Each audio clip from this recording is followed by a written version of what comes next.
Hey everybody, welcome back to another Jackson Jet Setting port review. Today we're checking out Ensenada, Mexico. I visited it twice in May 2022, getting to do a couple of activities on shore. There's lots of things to do here, and although it is not a port like Cabo San Lucas or Puerto Vallarta in terms of quality of things to do, there are still some things that are worth getting off the ship, so let's check them out.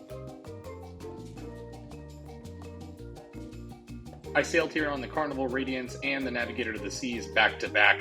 The first time I stopped, I made my way to the port, which has, a nice little downtown area with some bars, and then you can take a taxi or a tour over to La Bufadora, which is about 45 minutes outside of the city. It is the main natural attraction in Ensenada. It's definitely worth seeing. It's the second largest blowhole on Earth after one on Oahu in Hawaii, so definitely worth checking out at least once. There are a lot of shopping opportunities there that can get a little bit annoying if you're walking there, but if you're in the shopping mood, it's probably something that you're interested in. There's also some lunch spots nearby, but you can spend all day watching the blowhole if you want, or just spend about 45 minutes to an hour like I did, waiting for one big one or two big ones, and then returning home to the ship or back to the downtown area for some lunch.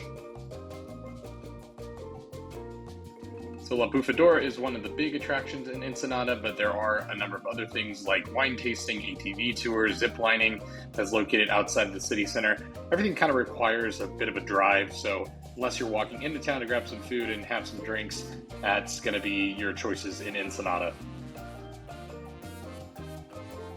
One ceviche stand was definitely on my list. It's called La Guerrense Cartera. It was mentioned by Anthony Bourdain as one of his favorite street food carts in all the land, so obviously high praise. A lot of celebrities have been there as well, and for good reason. It's really cheap ceviche on the street. I'll show you some video of that in a bit.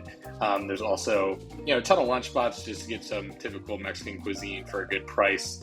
And then if you are interested in partying the day away, there's definitely Papas and Beer, which is kind of a Senior Frog style place that a lot of Carnival and Royal Caribbean passengers I saw in there didn't step foot in there. But then if you keep walking through the downtown area here, you'll also see right next to her Cantina Husong's, which is actually from the 1800s. It's where the margarita was supposedly invented. So a cool kind of saloon vibe from another time right here, and a really cheap drink. So if you're looking for something a little bit more authentic, maybe something a little fun to do, there it is. So once you get off your ship, you'll notice that there are buses that can take you into the downtown area for $4 round trip. If you have trouble walking, you can definitely do that, but it's perfectly safe to walk into town from the ship. It doesn't take that long, maybe 10 or 15 minutes until you're on the main drag of Ensenada. So probably wouldn't recommend doing that unless you just want to ride. So just keep that in mind. A lot of people think that they have to take those buses into town, but you do not. You can just walk on the pathway, probably past another ship if you docked on the dock that I did. So just keep that in mind when you get in. Also, there are some awesome sea lion sightings. On my second sailing, I saw that, and then they actually had the largest flag of Mexico on display my second time visiting. So definitely check that out. It's cool, giant flag there, and there's those sea lions. If you don't want to get off the ship for the day, you can definitely enjoy a much emptier ship. Ride the flow rider if you're on the Navigator of the Seas. It's a lot of fun.